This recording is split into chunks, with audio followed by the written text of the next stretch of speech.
Professor? Where are all my anvils? I had an entire chest full from our last episode. I warned you. Your face! What happened? Oh, didn't I tell you yet? I updated my skin. It's cut, copy, recolor job using like 6 other skins as materials. I think it came out well. What do you think? Can I be, honest? Sure. Why are you wearing those lights on your head? Those are goggles, Professor. Oh, okay. But, you could make them yellow. Then people wouldn't be confused. They'd be able to tell that they're lights. Back to the anvils, Professor. Do you know what happened? Oh, the anvils, right. Where was I? Oh, yeah. I warned you, bRanN. I warned you.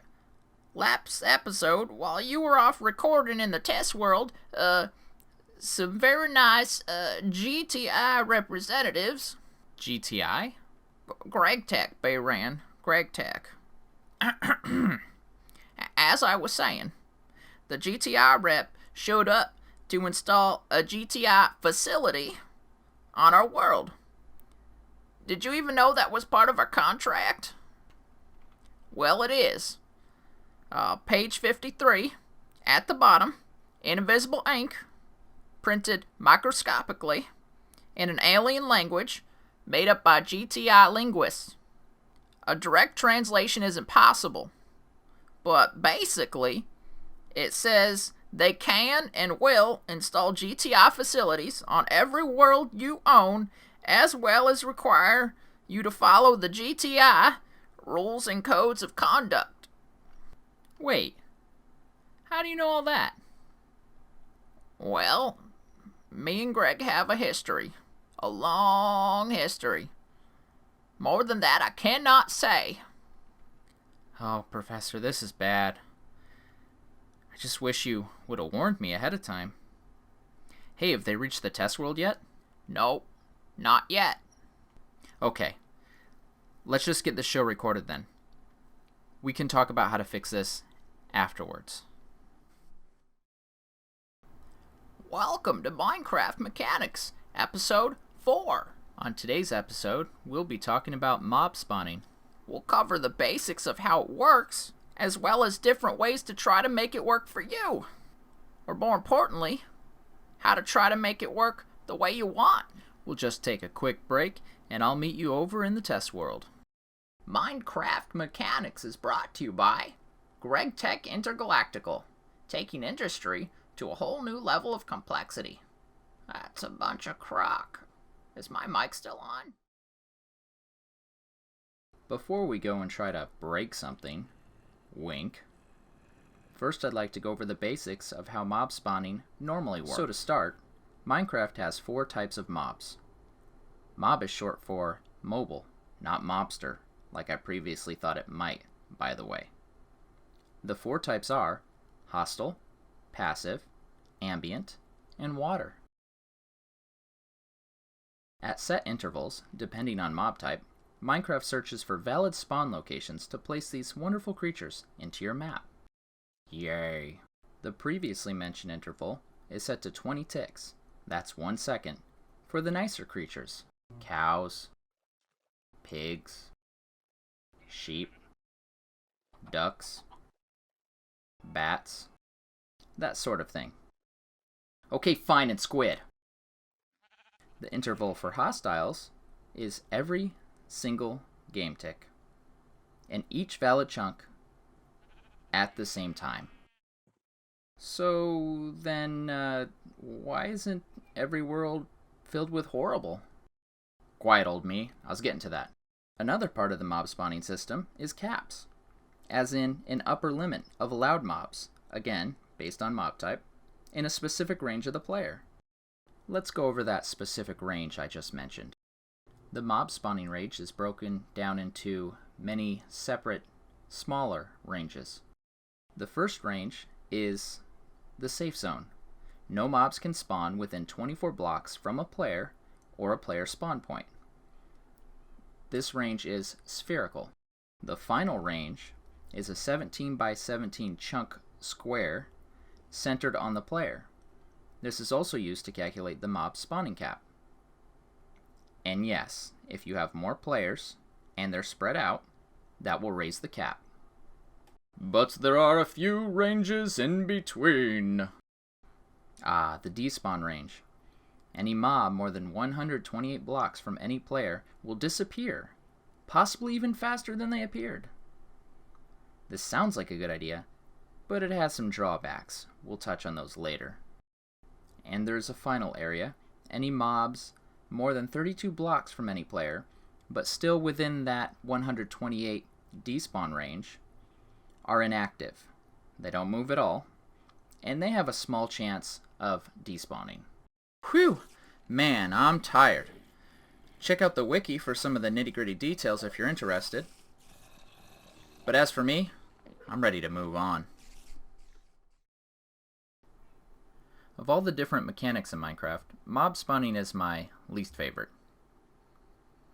It works alright for normally generated maps, but a lot of the ways it works isn't always the best for smaller maps, like custom maps or the kind of maps I make.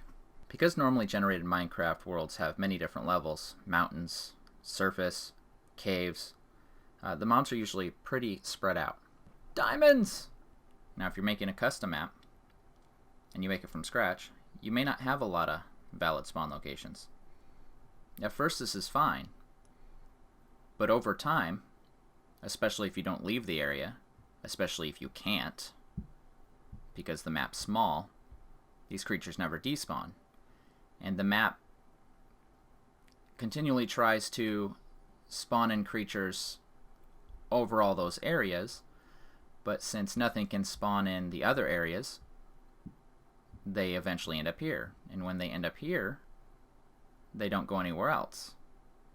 And it just gets worse and worse and worse. This would not be a fun area to try to get through. This would not be a challenging area either. This would just be stupid. So solution one is don't make small maps. Now for me that's not really an option. If I were to try to make a really big map, it'd take me forever. The small maps take me forever. Option two is you can make some fake caves. Or you can just copy stuff from a regular map and just paste it in there. That will help spread out the spawns. Next option is to light up some areas in your maps that you don't want as many spawns. Now this isn't a great solution, because that means if you do have areas that are always dark, because by your map design they need to be, now even more creatures are not going to be spawning here, and instead they're going to be spawning in there. So let's say, for example, you have a desert map. Now this is the spawn, so you got about a 24 block circle kind of protecting this area. Use lighting to kind of deter spawning where you don't want it to be as bad. During the night, you're going to have spawning above and below, which is going to spread it out. But unfortunately during the day, everything above is going to be invalid. What you can see, one of the things I've done here as it's loading is I have little areas for mobs to spawn underneath to kind of help spread them out. But it still doesn't negate the fact that the more you stay in an area, the more monsters can appear, and if you don't keep moving, going to the different areas of the map, then it just kind of gets worse and worse and worse. And there's a few areas where there is very dark areas, and the mobs will just kind of collect there. Essentially what all this means is that if you want less mobs in an area, you can do a combination of lighting up places you'd like to be safe, but you also need to have some type of cave systems or some type of area to pull the mobs away so that they can be more spread out, so that it's not so unfair to the player. Or, if you want to make an area more horrible, make sure there's less lighting and make sure the surrounding areas are invalid for spawning and that there's not any dark areas that can pull mobs away. That way they're all getting dumped into a specific location. Just make sure to have this balanced. If you're killing something and then 5 blocks away another one appears, which it can't, but it feels like it does, and they're close enough to find you, then that's not really challenging. At that point, it's just kind of unfair, and that's not fun for the player, and they're not going to play your map. What this means is if you're a player of a normal Minecraft world, you want to make sure not to light everything up. You want to make sure to have a place where the monsters can go. As you make the world brighter, you actually make the surrounding areas more dangerous. Of course, with a normal Minecraft world, you could just keep on moving, so you don't have to settle in one spot for too long, and that can kind of keep you a little safer as well. Now, I've also thought of another solution to help control mob amount, and that is with a semi-complicated device that I have not built yet. It's kind of just an idea in my mind. The basic concept is that you'd have some type of clock running constantly. You'd want to have that at spawn so that it keeps going no matter where the player is in the map, and it would constantly be checking for a value, and that value would be something you as the map maker could set to, for example, 0, 1, 2, 3, 4 at any point in the game. You could use player sensors, you could use switches they have to click before they enter an area, like teleporters. And what this would do is it would control another device which would have 4 spawners. They'd have to be spread out more than this, and they would be spawning any entity, whatever entity may be the least memory intensive, and it would have to be of the category you want to limit, in this case hostile. Let me check the wiki real quick. For one person playing your map, the hostile mob cap limit is 79. So you could have this one set to spawn at a very fast rate within an enclosed room 79 skeletons, and they could be set to persistent, meaning they wouldn't despawn. And if they're not in a loaded chunk, that means it's less intensive on the player's computer, but it still counts them towards the limit. This would essentially make no spawning occur. There still might be a couple here and there because the game only does the cap limit check at the start of a new cycle. You would also have, underneath each of these, using pistons, a closed door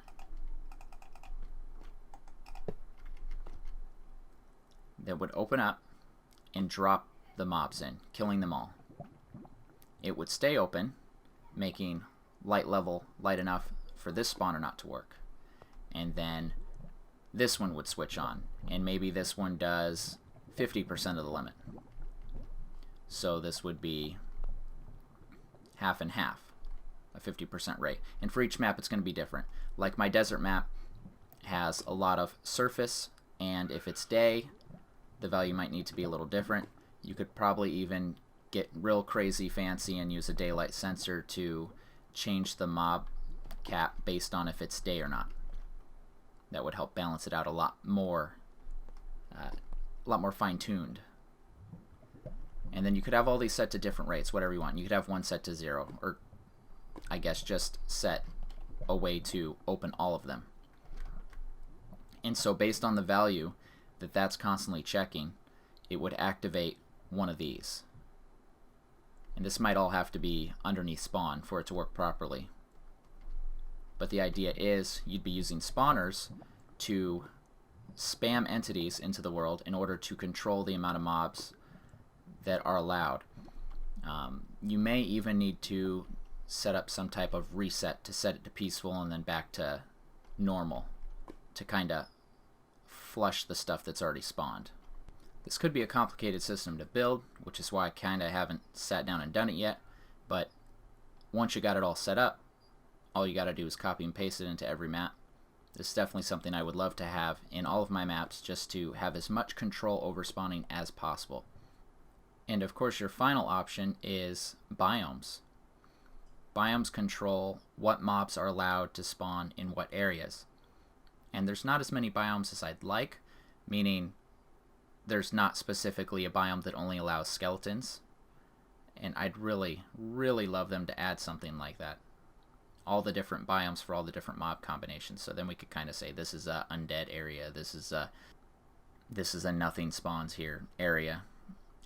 The closest you can get to nothing spawning is the mushroom biome, but the problem there is there's mushrooms, and that means you're giving the players milk, mushrooms, leather, not something you want to hand out for free.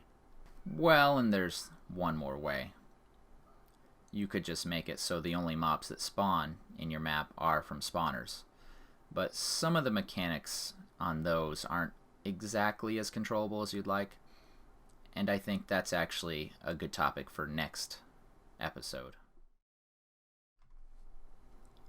Well, unfortunately that was a lot more informational than tinkery, and we didn't manage to break anything.